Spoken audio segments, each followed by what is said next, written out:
Olá pessoal, tudo beleza? Mais uma semana aqui, mais um módulo para a gente discutir, tá? Módulo 14 da frente 3. Esse módulo ele vai destoar um pouquinho do que a gente estava vendo. A gente estava discutindo bastante eletricidade, né, nesse setor, nesse módulo, desses módulos do 1 até o 13. E ele vai ter um módulo aqui de força, ó, descabelado, tá? É um módulo de força, vai remeter um pouco a gente para frente 1. Algumas coisas que a gente viu na frente 1. Sem crise, a gente vai trabalhar com ele. É um módulo que não é difícil, mas ele parece diferente do que a gente estava vendo. O que a gente vai discutir aqui? Estática de ponto material. A estática vai discutir as situações de equilíbrio, tá? Equilíbrio. E o que é um ponto material? Ponto material é um corpo cujas dimensões não são relevantes. Quando o corpo tem uma dimensão de ponto, né, quando a gente consegue reduzir esse cara para um ponto, a única coisa que eu posso fazer com esse objeto é deslocar, é ter translação. Um ponto não tem rotação. Então a gente diz que para um ponto material, a única condição de equilíbrio que eu preciso garantir é que a resultante das forças que atuam sobre esse ponto deve ser zero. Tá? Então a força resultante deve ser zero. A gente viu na frente 1, tá? Ou você viu comigo, ou você viu com o Panosso, que a resultante das forças é a soma vetorial de todas as forças que atuam no objeto. Ué, então o que a gente tem que fazer? Desenhar todas as forças que atuam no nosso ponto e falar que a resultante ali vai ser zero. Ou seja, juntando vetorialmente todas essas forças, o resultado vai ser zero. Beleza? Então não é difícil, não tem muito sofrimento, mas demanda conhecer desenho de força, conhecer o cálculo de algumas delas, principalmente o peso, e demanda a gente saber fazer uma soma de vetores. No caso, a gente vai optar pelo método da decomposição. Tem dois métodos que a gente pode usar para falar que a resultante é zero: decomposição ou método do encadeamento, método da poligonal. Por que eu vou optar por discutir a decomposição somente com vocês? Porque o método de decomposição é mais genérico, ele funciona sempre. Ele é mais algébrico, tem mais continha para fazer, mas funciona independentemente da quantidade de forças que eu tenho atuando no sistema. Se eu decomponho as forças que não estão nos eixos x e y, nas direções de x e y, decomponho tantas quantas forças eu tiver, e falo que a resultante em x é zero, que a resultante em y é zero. E isso funciona sempre. Quando a gente tem mais do que 3 vetores, ou quando o ângulo entre esses vetores não é muito apropriado, a geometria para o método da poligonal vai se complicando um pouco. Então o método da decomposição vai funcionar sempre. Então eu estou optando por discutir somente esse e não falar do método da poligonal aqui. Ah, professor, então a gente não vai saber isso? Em outro momento a gente retoma essa discussão. Tá? A gente tem uma discussão rica de vetores ao longo desse curso inteiro. Tem várias grandezas que são vetoriais na física. Então não vai faltar oportunidade para a gente ver isso. Eu vou abordar a decomposição para a gente primeiro fixar bem a ideia de uma delas. O que a gente vai ter? Então imagina a situação como essa. Eu tenho uma força F que está inclinada em relação aos eixos x e y, e aqui eu tenho um ângulo θ. Esse ângulo θ poderia estar entre a força F e o eixo x, que nem está aqui no meu desenho, ou ele poderia estar entre a força F e o eixo y. A fórmula que a gente vai tirar aqui não é para você decorar a fórmula, mas sim para você decorar ou para você guardar a ideia dessa decomposição. O que é a decomposição? Eu vou pegar a projeção daquela força F no eixo x. Então, se você estiver fazendo isso com régua, se eu estivesse na lousa, eu ia pegar da ponta do vetor e puxar uma linha paralela ao eixo y aqui no eixo x. Como se fosse a sombra, a projeção do F no eixo x. E aí eu vou ter esse vetorzinho verde que a gente chama de fx.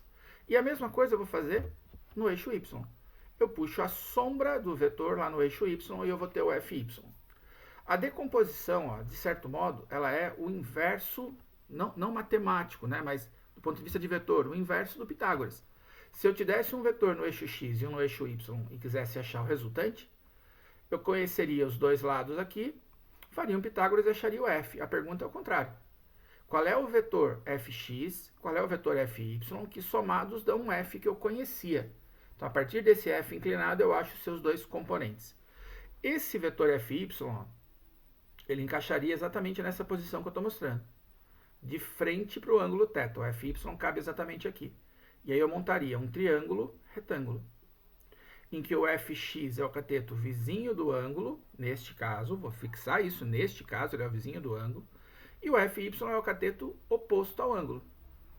Vizinho tem um outro nome, a gente pode chamar de adjacente. adjacente, cateto adjacente por hipotenusa é o cosseno. Então, neste caso, quem está com o ângulo, sempre quem está com o ângulo, vai ser a força vezes o cosseno de θ. Professor, como assim quem está com o ângulo? Ó, a força F está aqui. Entre o Fx e o Fy, para que lado que eu tenho o ângulo? Bom, do lado do Fx. Então, o Fx é o F cosseno, porque ele é o vizinho do ângulo. Sempre o F, né, no caso, quem está de vizinho, é o cosseno. O cara que está sem o ângulo aqui, ó, é o F seno. Pessoal, sem ângulo, seno. Com o ângulo, cosseno. Tá? Por que isso aparece? Porque esse cara encaixa aqui na frente. Cateto oposto por hipotenusa é o seno. Então, seno de θ é Fx sobre F. Você mandou F multiplicando, você cai nisso. Tá? Cosseno de θ, perdão, falei seno de θ é Fy sobre F. Então, Fy é F seno. Cosseno de θ é Fx sobre F. Mandou F multiplicando, F cosseno. Beleza? Quem está do lado do ângulo, F cosseno. Quem está sem o ângulo, F seno. Ok? Então, vamos ver 2 exercícios que envolvem isso para ver se a gente guarda essa ideia. Então, ele pega a questão lá, na página 40 do seu caderno 3, e fala assim, ó. Um pequeno bloco de massa 4 kg está pendurado por 2 fios oblíquos e simétricos em relação ao eixo vertical Y. Seja T o módulo da força de tração em cada uma deles e G igual a 10. O valor da aceleração da gravidade local. Pergunta, estando o sistema em equilíbrio, ou seja, a resultante vai ser 0, então o módulo da força de tração em cada fio vale. Vamos lá, qual é o nosso ponto de equilíbrio nessa questão? É onde os 3 fios se juntam aqui, ó. Tá? Nosso ponto de equilíbrio. A gente poderia desenhar as forças aqui e falar que a linha de ação das forças se encontram nesse ponto, elas convergem para esse ponto. Então eu vou desenhar as forças neste pontinho. Quais são as forças que eu tenho? O peso de 40 newtons para baixo. Ô professor, mas esse peso não tem que estar no objeto? Sim, teria que estar no objeto. Eu vou tirar ele aqui, ó. Só que o peso para baixo e a tração desse fiozinho curtinho, para esse objeto ficar em repouso, seriam iguais. Então, no fim da história, aquele fio, aquele ponto, está submetido à ação de uma força equivalente ao peso para baixo. Ou como eu te falei lá, né? Como se fosse a linha de ação, tá? A gente desenha as forças como se elas passassem por aquele ponto. Então, a gente sabe que naquele ponto, que é o meu ponto de equilíbrio, a resultante vai ser 0. Então, peso para baixo. Aqui, ó, a tração vai ser inclinada para a direita. Professor, como é que você sabe que ela é para a direita? Tração está sempre puxando as coisas, não tem como empurrar com tração. A segunda forma de eu saber que ela é para a direita é imaginar que eu corto esse fio aqui. Imagina que você vem aqui e corta esse fio. Se eu corto esse fio, esse objeto fica parado? Não, ele vai cair para a esquerda. Ué, então esse fio está empurrando, né? Perdão, está segurando ele para a direita. Do mesmo jeito, desse lado aqui eu tenho uma tração. Se eu corto esse fio aqui, ele cai para o lado de lá. Aqui vale uma dica, tá? Se o ângulo desse lado é igual a esse, tá vendo? 60 graus aqui, 60 graus aqui, essas trações têm o mesmo valor.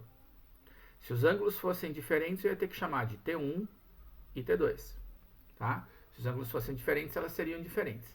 Então, as trações são iguais porque o ângulo é o mesmo. Estas 3 forças juntas têm que dar 0. E aí é que vem a parte do método da decomposição. Se eu tivesse forças opostas, tá? Uma força oposta à outra, eu poderia falar que para a resultante ser 0, as forças opostas têm que ter a mesma intensidade, elas têm que ter o mesmo valor.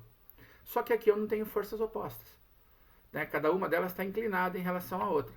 O que eu posso fazer aqui então? Decompor em x e y as trações que estão inclinadas. Vamos lá, vamos entender isso aqui, ó. Decompor é pegar a projeção da tração aqui no eixo x e falar que eu tenho um tx em azul para a direita. A decomposição no eixo y, falar que eu tenho um ty. Então, a tração t que estava em verde, eu dividi em 2 componentes, um horizontal e um vertical, tx e ty. Eu vou fazer a mesma coisa do lado de lá, ó. Tx para cá, ty para cima. E agora eu vou trabalhar por eixo, beleza? Por eixo. Como assim? Eu vou usar os vetores azuis e o vetor vermelho. Se você pegar no eixo x, eu tenho tx para a direita, tx para a esquerda. Tx para a direita e tx para a esquerda, eles têm o mesmo valor. Opostos, você viu isso aí na frente 1, que vetores opostos, o resultante deles é a subtração das suas intensidades. A hora que você fizer tx menos tx, a resultante horizontal dá 0. Então, com essa configuração de forças, ele não vai nem para a direita nem para a esquerda. beleza? E no eixo Y, a resultante também tem que ser zero. Quantas forças eu tenho no eixo Y agora? Tenho 3. Esse TY, esse TY e o peso. Como que a gente faz para a resultante no eixo Y ser zero? Bom, não posso ter nem sobra de força para cima, nem para baixo. Os dois que apontam para cima eu posso somar. Então, 2TY, tá? Vetores com a mesma direção e sentido. O resultante é a soma das suas intensidades. Tem que ser igual ao peso que é para baixo. Vou recapitular até aqui para a gente poder entender o conceito do que a gente usou. Quando eu tenho vetor inclinado, então, uma possibilidade que eu tenho é determinar suas projeções, decompor o vetor e olhar em cada eixo e dizer que a resultante é zero. Não vai para a direita nem para a esquerda, porque essas forças são iguais. Não vai para cima nem para baixo, porque essas duas juntas são iguais ao peso. Beleza? Você entendeu até aí? Maravilha. Agora vem a parte matemática. 2TY é igual a peso. Quem que é o TY? Então vamos olhar lá. TY é esse aqui, ou esse, tanto faz, né? Os dois são iguais. O TY, entre o TY e o T, tem ângulo? Tem. Então ele está com o ângulo. Quem está com o ângulo, o vetor que está com o ângulo do lado dele, é o T cosseno. Ó, senhor, mas no outro ali, ó, o TY, a força Y era seno. Porque aqui o ângulo estava orientado no eixo X. Quem estava com o ângulo do lado era o FX. Deu para entender, gente? Então você tem que ver se ele está com o ângulo, se ele forma o ângulo ou não. Se ele forma o ângulo, é sempre cosseno. Tanto faz se o ângulo está desse lado ou está desse. Quando ele está do lado do ângulo, ele é o vetor cosseno. Quando ele não tem ângulo do lado, ele é o seno. Porque o ângulo pode aparecer aqui ou embaixo. Com ângulo, cosseno. Sem ângulo, seno. TY tem o ângulo entre ele e o T, com o ângulo. Então, 2TY, T cosseno de 60 é igual a peso. 2 vezes T, cosseno de 60 é meio. É igual a peso. 2 vezes meio dá 1. 1T é igual a 40. Então, a tração vale 40 newtons da alternativa E. Beleza? Se você já fez cursinho, se você já estudou vetores e você guarda bem a memória, você saberia que a tração aqui tinha que ser igual ao peso.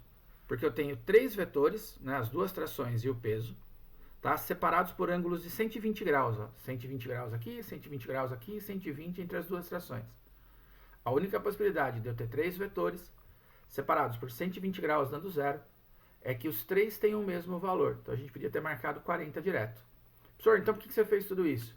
Porque isso vale para esse caso de 120 e vale, por exemplo, para esse aqui, ó. Questão, então, do Enem. Diz assim, ó. Slackline é um esporte no qual o atleta deve se equilibrar e executar manobras estando sob uma fita esticada.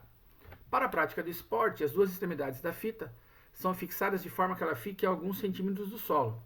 Quando um atleta de massa igual a 80 kg está exatamente no meio da fita, essa se desloca verticalmente formando um ângulo de 10 graus com a horizontal, como esquematizado no esquema. Como esquematizado na figura, desculpa, esquematizado no esquema é redundante, né? Sabe-se que a aceleração na gravidade tem módulo igual a 10. Cosseno de 10, 0,98 e seno de 10, 0,17. Pergunta dele, a intensidade da força que a fita exerce em cada uma das árvores, por causa da presença do atleta, é mais próxima de. Força que a fita exerce nas árvores são as trações. O que ele pediu pra gente, então, é a força de tração, tá? Como é que a gente vai resolver isso? Primeira coisa, desenhar as forças que atuam no sistema. Eu copiei a figura para cá, para fazer um pouco maior, para a gente poder enxergar isso, já que esse desenho está muito pequeno, tá? É difícil a gente acertar isso. Em lousa eu podia desenhar grandão, mexendo na escala. Aqui eu tenho que tentar usar o desenho que a gente tem. Meu ponto de equilíbrio é exatamente aqui no meio, tá? É o ponto que, se eu desenhar as forças nele, eu vou ter a condição de equilíbrio. Primeira força que a gente vai ter aqui, ó, o peso do atleta para baixo, tá? Na verdade, quem vai ter a força empurrando esse cara é a reação da força normal no atleta, mas ela tem a mesma intensidade do peso. Então aqui entre o prático e o preciso eu estou sendo prático. É como se o peso do atleta empurrasse a fita para baixo. E a gente vai ter duas trações iguais, tá? A gente conhece o valor dessas trações, quer dizer, a gente quer determinar o valor das trações, mas a gente sabe que elas são iguais, porque ele está bem no meio da fita, então esse ângulo de 10 é o mesmo que eu tenho aqui, então as trações têm a mesma intensidade. Beleza? O que mais eu sei? A gente caiu, então, num caso semelhante ao da questão anterior. A única diferença é que o ângulo é 10 graus aqui em cima, não 60, igual ele tinha dado nessa posição aqui. Muda muita coisa? Pouca, ó. Se eu colocar aqui uma linha horizontal, pra mim, né, que eu tô gravando, eu vejo em tamanho menor, tá piquitico, mas ó, este ângulo aqui eu marquei que é 10 e esse ângulo é 10 também. Como é que eu sei que eles são 10?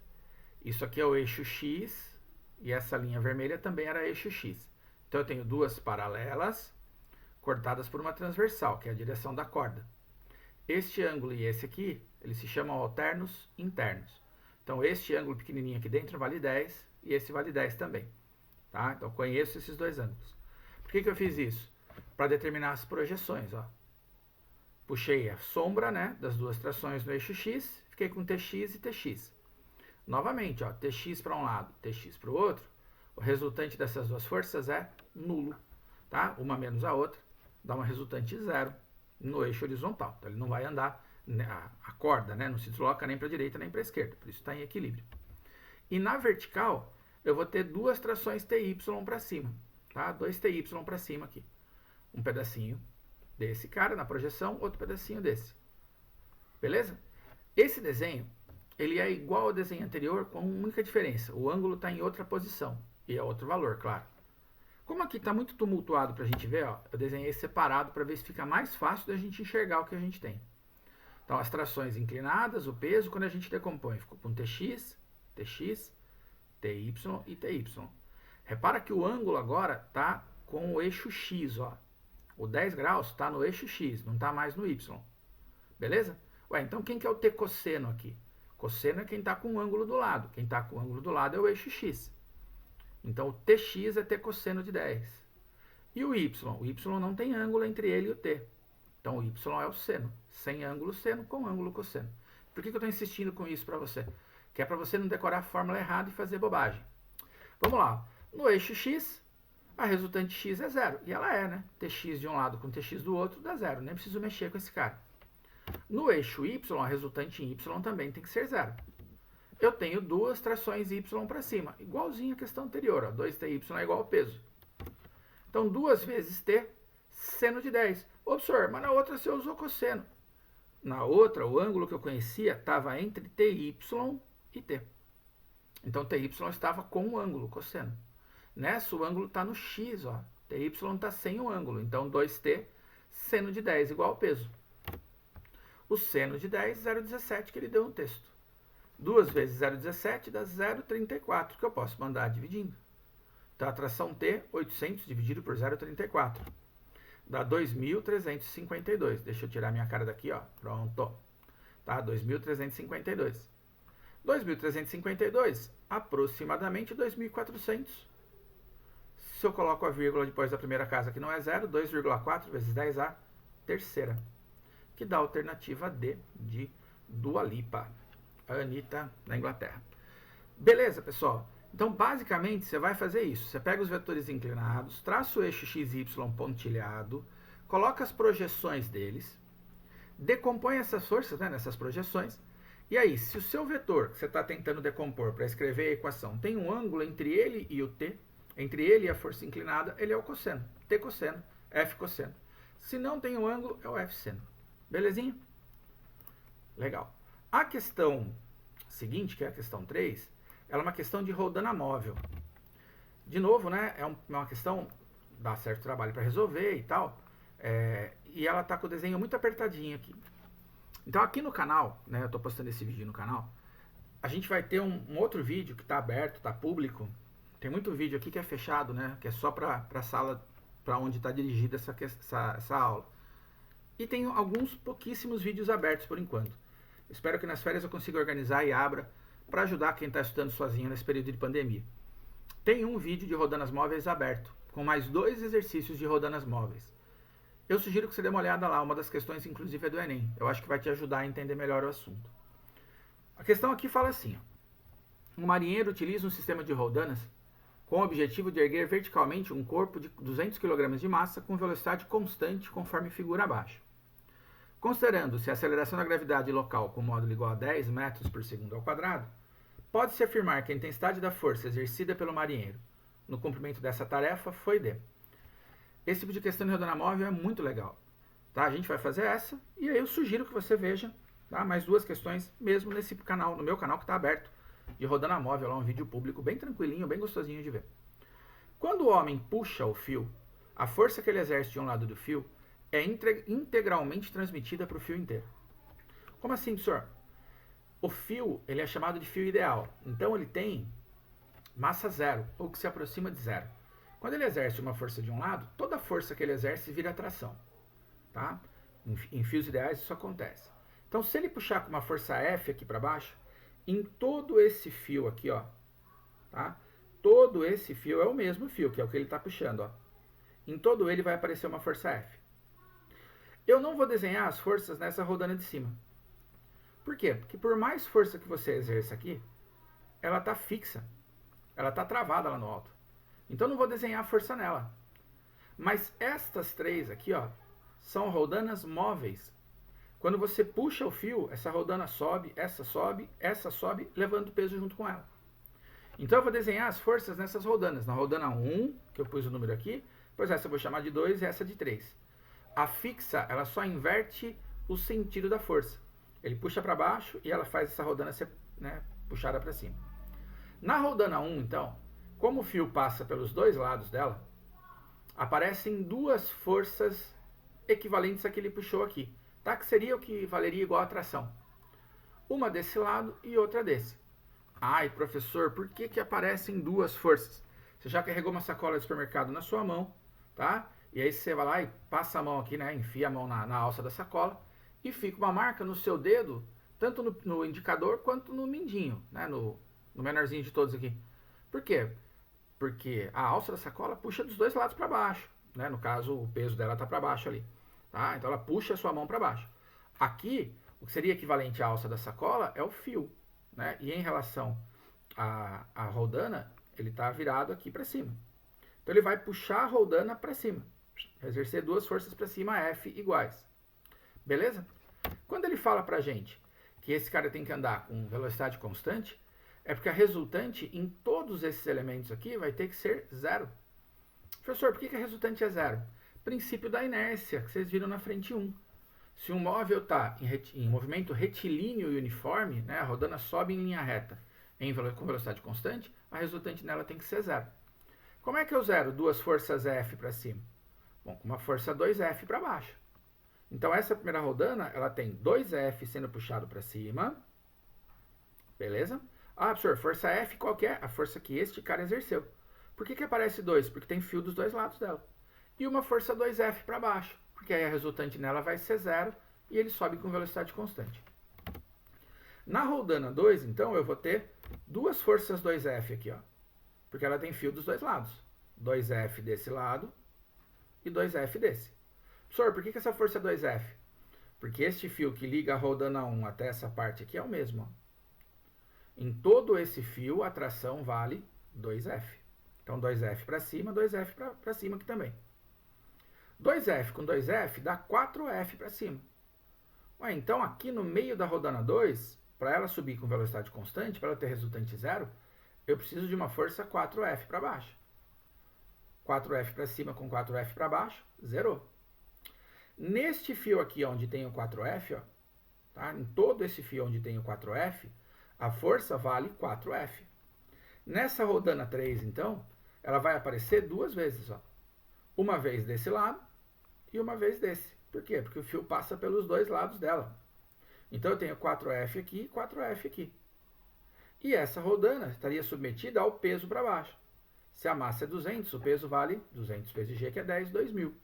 Então eu tenho 8F para cima e um peso de 2.000 para baixo. Pessoal, você percebeu? Cada rodana móvel multiplica a força que a gente exerceu aqui por 2.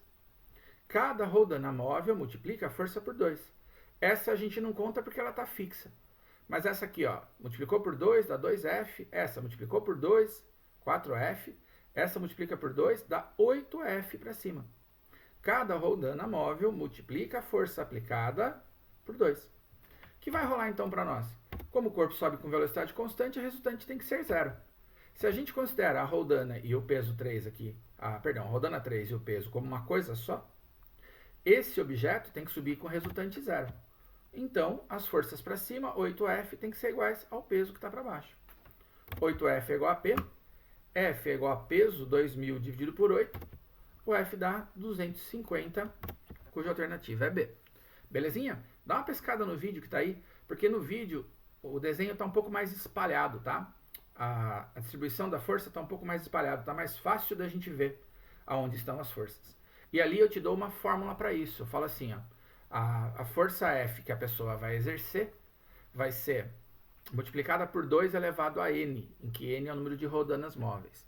Dá para você olhar isso aí lá, beleza? E aí vai te ajudar. Essa matéria vale a pena dar uma olhadinha a mais. A gente vai estar aí com tarefa do módulo 14. Acredito que talvez uma ou outra dê uma enroscada na matemática, mas elas não são... São mais ou menos isso que a gente viu aqui. As de rodanas móveis tem que ficar esperto, tá? Que a gente tem que sempre pensar no número de rodanas móveis. E é diferente, né? Eu falei, é uma aula que fala mais de mecânica, né? Não tem nada de elétrica nela. Né? A gente vai, acho que, discutir mais um pouco disso. Depois a gente muda para o eletromagnetismo. Tá? A gente vai mudar para eletromagnetismo ou eletrostática, não lembro a ordem. Mas já voltar a estudar eletricidade nessa frente, vai mudar a ordem. Belezinha? Dúvidas, me procura e a gente vai tirando isso aí. Juízo, gente. Abraço, bons estudos. Até semana que vem.